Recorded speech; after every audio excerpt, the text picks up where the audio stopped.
Assalamualaikum warahmatullahi wabarakatuh. Yang terhormat dosen pembimbing Bapak Insinyur Pramono DV Widarto dan yang terhormat Bapak Ibu dosen penguji, perkenalkan nama saya Rivaldi Prayuda Pratama Cakti dengan NIM J3J118144. Pada kesempatan kali ini saya akan mempresentasikan laporan akhir saya yang berjudul Pengembangan Pasar Ekspor Green Coffee Bean CP Malabar ditinjau dari Customer Segment, Customer Relationship, dan Channels. Hal yang melatar belakangi penulisan laporan akhir ini adalah: 1. Berdasarkan data dari International Coffee Organization pada tahun 2020, konsumsi kopi dunia pada tahun 2019-2020 mengalami kenaikan sebesar 1,31%. Hal ini mengindikasikan bahwa permintaan terhadap kopi di dunia juga mengalami kenaikan. Kemudian, harga kopi dunia di periode Juni 2020 hingga Mei 2021 mengalami kenaikan yang signifikan. Hal ini memperlihatkan bahwa pasar dunia untuk komoditas kopi sangat menjanjikan untuk bisnis dan usaha-usaha. Kemudian melihat dari kemampuan ekspor kopi negara Indonesia yang ternyata cenderung berfluktuatif, berdasarkan data yang diunggah oleh Badan Pusat Statistik, pada tahun 2018 terjadi penurunan yang drastis terhadap total ton dan nilai USD yang diterima dari ekspor kopi oleh negara Indonesia. Penurunan ini disebabkan oleh meningkatnya permintaan kopi di pasar domestik. Bisa kita lihat di gambar 2 terhadap konsumsi kopi di negara Indonesia terjadi kenaikan terus-menerus setiap tahunnya. Hal ini disebabkan karena maraknya budaya meminum kopi dan maraknya pembuka usaha-usaha di kedai kopi secara domestik. Meskipun demikian, kegiatan ekspor kopi atau ekspor biji kopi sangat menarik dilakukan oleh pengusaha kopi.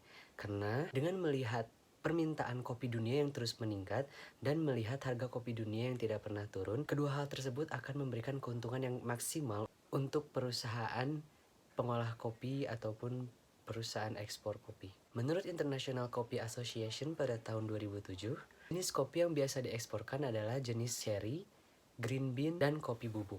Untuk CP Malabar tersendiri rencananya akan ekspor kopi yaitu jenis green coffee beans atau kopi belum sangrai. CP Malabar memiliki masalah tersendiri perihal ekspor ini. Yang pertama, CP Malabar belum pernah melakukan ekspor. Kemudian yang kedua, CP Malabar memiliki keinginan untuk melakukan ekspor karena melihat keuntungan yang akan diterima nantinya. Pengembangan bisnis ini menggunakan metode bisnis model kanvas yang memiliki konsep sederhana dan mudah dipahami.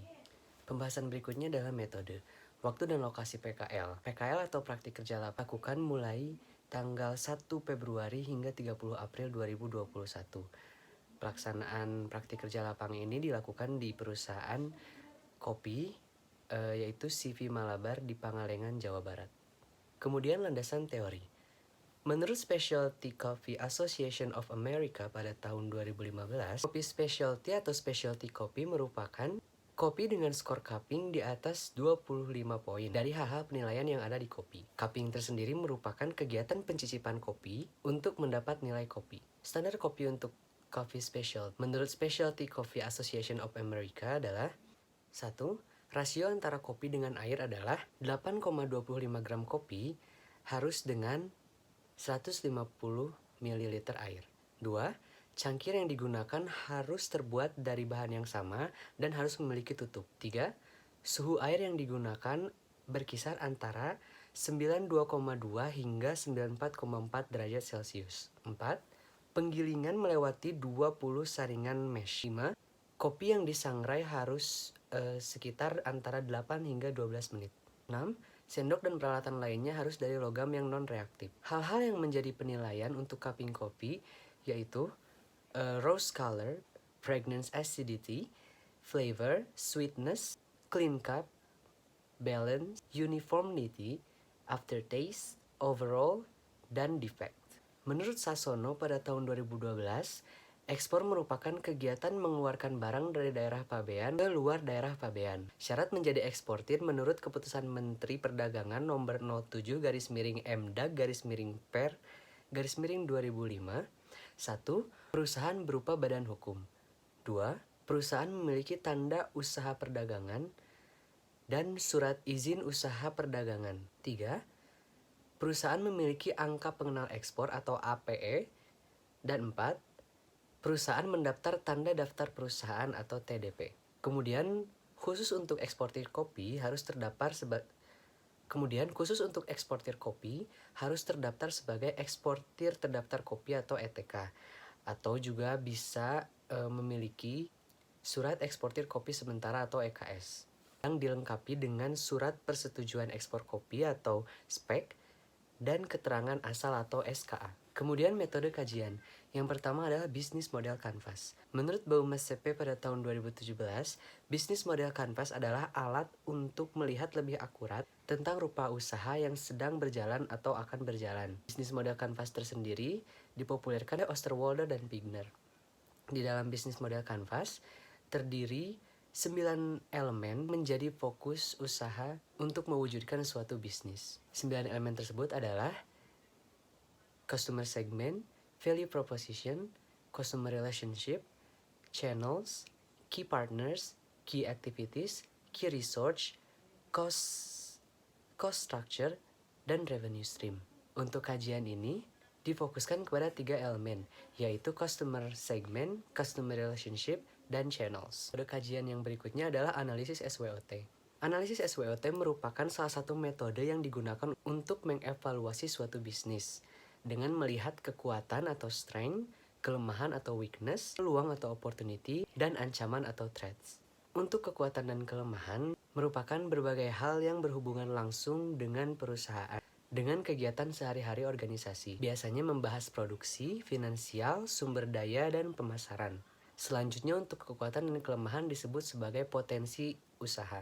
Kemudian peluang dan ancaman, berbagai hal atau pihak di luar perusahaan yang memiliki hubungan atau berpengaruh terhadap berjalannya bisnis. Biasanya membahas ideologi, politik, ekonomi, teknologi, dan sosial. Selanjutnya disebut sebagai prospek usaha.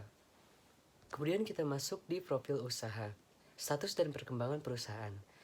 CV Malabar ini didirikan oleh Bapak Supriyata Dinuri yang awalnya menanam pohon kopi untuk konservasi alam. Pohon kopi yang ditanam waktu itu di lahan dengan total luas 2 hektar pada tahun 1996. Ini terjadi kegagalan panen. Kemudian akhirnya melakukan penanaman kedua pada tahun 2001 dan terjadi panen pertama terhadap kopi itu pada tahun 2004. Kemudian Bapak Dinuri menyadari nilai ekonomis dari ceri kopi yang diolah dan dijual. Pada tahun 2006, mulai terjadi penjualan kopi secara masif dan mendapat lahan tambahan berupa hak guna usaha dari LMDH Rahayu Tani seluas 60 hektar. Tahun 2010, Bapak Supriyata Dinuri mendapat hak paten merek Kopi Malabar atas nama Kopi Malabar Indonesia. Kemudian pada tahun 2015, perusahaan mulai menyuplai produk green coffee beans untuk pasar ekspor dan bekerja sama dengan perusahaan lain. Tetapi kerjasama ini tidak berlangsung lama karena pada tahun 2017 perusahaan berhenti menyuplai produk kemudian berfokus di pasar domestik. Jenis bibit kopi yang dibudidayakan oleh perusahaan adalah Tiga Rarutang, P88, dan Yellow Katimor. Jenis olahan biji kopi yang ditawarkan oleh perusahaan adalah natural, honey, wet hull, dry hull, dan luwak. Biji kopi hasil olahan ini disediakan dalam bentuk green bean, roast bean, dan ground. Berikut adalah visi dan misi perusahaan. Bisa kita lihat pada misi nomor 6, perusahaan memiliki keinginan untuk memperkenalkan kopi dari Indonesia ke seluruh dunia yang bisa direalisasikan melalui kegiatan ekspor kopi. Berikutnya sumber daya perusahaan.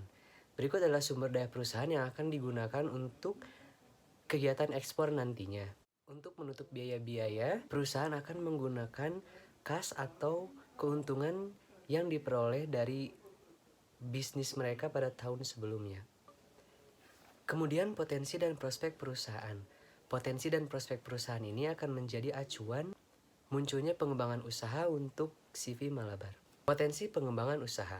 Dari potensi pengembangan usaha ini terdiri atas kekuatan dan kelemahan perusahaan. Kekuatan yang pertama adalah perusahaan memiliki pengalaman dalam menyuplai produk untuk proses ekspor. Hal ini menjadi keunggulan perusahaan dalam hal penyediaan biji kopi untuk ekspor. Kekuatan perusahaan berikutnya adalah perusahaan telah menerapkan Good Agricultural Practice atau norma budidaya baik yang menekankan adopsi ramah lingkungan, produk panen aman konsumsi, sistem produksi berkelanjutan, dan konsumen terjamin memperoleh mutu produk, serta produk bisa dilacak asal-usulnya. Kekuatan lainnya di perusahaan adalah perusahaan memproduksi kopi yang telah disertifikasi oleh Direktorat Jenderal Perkebunan dengan nomor SK 65 KTPS SR 120 2 2014. Untuk kelemahan-kelemahan yang ada di perusahaan, yang pertama adalah perusahaan belum pernah melakukan ekspor sendiri. Kemudian perusahaan belum memiliki mitra petani kopi untuk menyuplai biji kopi nantinya. Kemudian peralatan untuk ekspor belum memadai dan belum ada keterampilan sumber daya manusia yang mendukung untuk menjalankan ekspor dan turunan pemasaran lainnya. Kemudian untuk prospek pengembangan usaha terdiri dari ancaman dan peluang yang ada di perusahaan. Peluang yang pertama adalah luasnya pangsa pasar di pasar ekspor atau pasar dunia.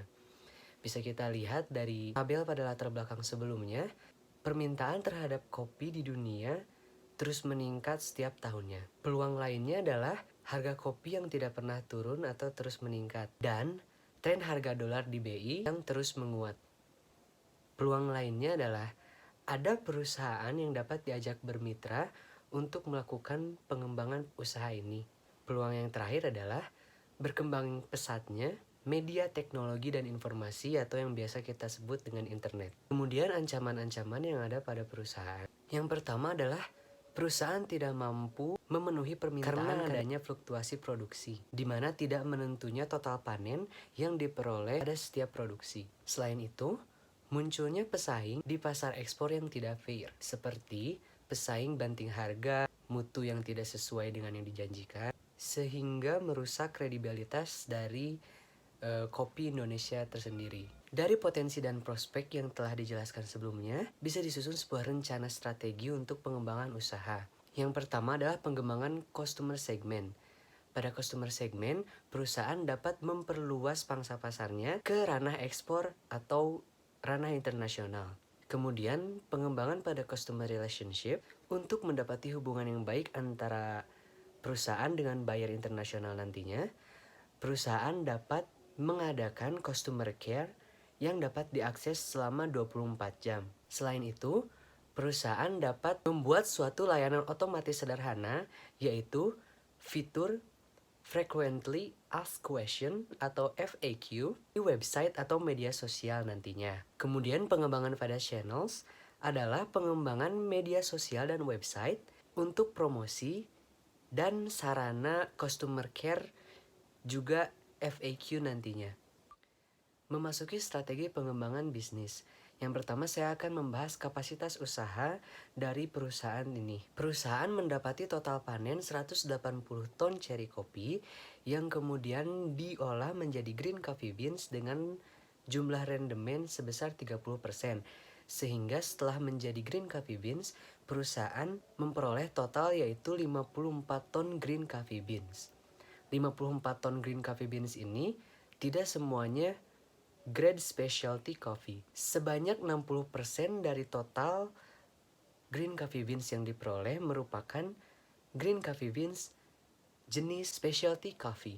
Sehingga perusahaan memiliki total 32 ton specialty coffee yang dapat dipasarkan di pasar ekspor nantinya. Kemudian perusahaan bermitra dengan petani kopi dan mendapatkan total 12 ton green coffee beans berkualitas specialty. Dengan total green coffee beans yang dimiliki Kopi Malabar yaitu 44 ton, perusahaan merencanakan pengiriman 6 kali dalam 1 tahun. Sekali pengiriman yaitu total 7 ton green coffee beans dengan menggunakan kontainer berukuran 20 feet yang isinya dan biaya-biaya lainnya nanti sharing dengan eksportir kopi lainnya. Kemudian pengembangan customer segment. Seperti yang sudah disebutkan sebelumnya, pengembangan customer segment CV Malabar yaitu memperluas pasar ke ranah ekspor atau ranah internasional. Berdasarkan nilai ekspor kopi Indonesia ke Amerika dari Comtrade .un.org, nilai ekspor kopi Indonesia ke Amerika terus meningkat. Hal ini mengindikasikan bahwa permintaan kopi Indonesia di Amerika juga mengalami peningkatan. Sehingga dilihat dari aspek geografis, CV Malabar dapat mencoba mentargetkan negara Amerika Serikat untuk ekspor green coffee beans yang diolahnya. Kemudian pada aspek demografis, melihat produk kopi yang dijual atau yang ditawarkan yaitu kopi specialty yang memiliki kualitas dan harga yang tinggi. Sehingga target konsumen secara demografis di pasar Amerika Serikat adalah 1. Pelanggan dewasa yang sadar terhadap grade atau kualitas kopi. 2. Pelanggan dengan pendapatan menengah ke tinggi karena produk kopi specialty memiliki harga yang cukup mahal. CV Malabar dapat menargetkan perusahaan atau supplier kopi ranah specialty atau biasa disebut sebagai importer retailer. Dengan adanya pengembangan customer segment ini, ada biaya pengendalian atau biaya diskon sebesar 2% dari harga jual per kilonya. Rencana harga jual nantinya yaitu Rp81.000 per kilogram atau setara dengan $5,59 Amerika Serikat. Yang berikutnya adalah pengembangan customer relationship. Pengembangan yang pertama yaitu perusahaan dapat mengadakan bantuan personal khusus. Menurut Osterwalder dan Pigner pada tahun 2013, bantuan personal khusus merupakan bantuan yang sangat intim dan khusus yang dilakukan dalam jangka panjang. Bantuan personal khusus ini dapat berupa customer care yang dapat diakses 24 jam oleh buyer nantinya. Dalam pengadaan customer care 24 jam ini, perusahaan harus mempertimbangkan perekrutan sumber daya manusia berupa admin untuk customer care yang memiliki kemahiran dalam proses interaksi, berbahasa, dan pengendalian situasi. Pengembangan customer relationship lainnya yaitu pengadaan fitur frequently asked question untuk menjawab pertanyaan-pertanyaan umum yang biasa ditanyakan oleh buyer atau pembeli domestik. Pertanyaan-pertanyaan umum itu biasanya terkait perusahaan, produk, pengiriman, dan pasca pengiriman. Untuk pengembangan customer relationship ini, ada biaya-biaya yang harus disiapkan oleh perusahaan. Yang pertama adalah biaya gaji untuk admin customer care nantinya, kemudian biaya kuota atau wifi. Kemudian untuk pengembangan channels. Sebelumnya perusahaan sudah memiliki media sosial dan juga website, tetapi tidak diolah dengan benar atau dibiarkan begitu saja. Sehingga di sini saya merekomendasikan kepada perusahaan untuk menggunakan media sosial dan website sebagai sarana promosi dan sarana customer care dan juga melengkapi fitur frequently asked question. Untuk maksimalisasi saluran dalam bentuk digital ini, perusahaan dapat melakukan hal-hal dalam pengembangan media digital. Yang pertama itu pembuatan konten interaktif, kreatif, dan inovatif. Kemudian menggunakan hashtag yang termasuk pada search engine optimization sederhana. Kemudian perusahaan dapat melakukan riset algoritma dari media sosial yang digunakan seperti Instagram dan WhatsApp. Pada pengembangan channels ini, terdapat biaya-biaya yang harus disiapkan oleh perusahaan. Yang pertama itu biaya maintenance website, dan yang kedua itu biaya promosi atau iklan di media sosial nantinya. Berikut adalah bisnis model kanvas dari CV Malabar dengan pengembangan pasar ke ranah ekspor. Untuk huruf berwarna merah merupakan strategi-strategi yang akan digunakan untuk pengembangan nantinya. Strategi tersebut berdasarkan analisis potensi dan prospek pada CV Malabar, memperoleh hasil pengembangan usaha yang dipicu oleh customer segment, yaitu pengembangan segmen pasar ke ranah ekspor atau internasional. Dengan pengembangan segmen ini, terdapat pendapatan pada revenue stream dalam bentuk letter of credit dan devisa. Pengembangan dapat terlaksana lancar jika didukung oleh key activities dalam proses kegiatan penunjang ekspor, dan juga key partnership dengan mitra tani kopi untuk pengadaan biji kopi jika perusahaan tidak dapat memenuhi permintaan buyer atau importir.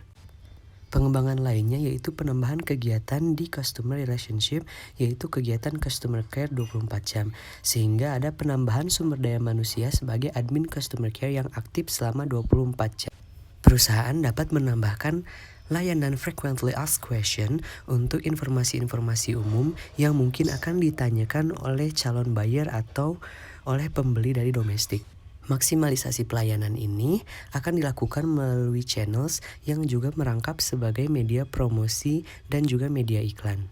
Sehingga akan mempengaruhi cost structure yang ada. Yang terakhir, simpulan dan saran. Simpulan dari kajian akhir ini adalah perusahaan memiliki kekuatan berupa pengalaman dan pemasaran produk kopi specialty, yaitu Kopi Malabar. Kedua, pengembangan bisnis menggunakan pendekatan bisnis model kanvas dapat dilakukan pada CV Malabar. Yang ketiga, perusahaan memperoleh pendapatan dalam bentuk letter of credit dan pengalaman melakukan ekspor sendiri. Kemudian saran, yang pertama, perusahaan dapat memfokuskan kembali bisnis yang dijalankan. Yang kedua, perusahaan dapat menggali peluang-peluang yang dikembangkan terkait pada kajian ini. Yang ketiga, pengendalian perubahan lingkungan menggunakan metode bisnis model kanvas. Sekian presentasi dari saya. Mohon maaf bila banyak kesalahan. Assalamualaikum warahmatullahi wabarakatuh.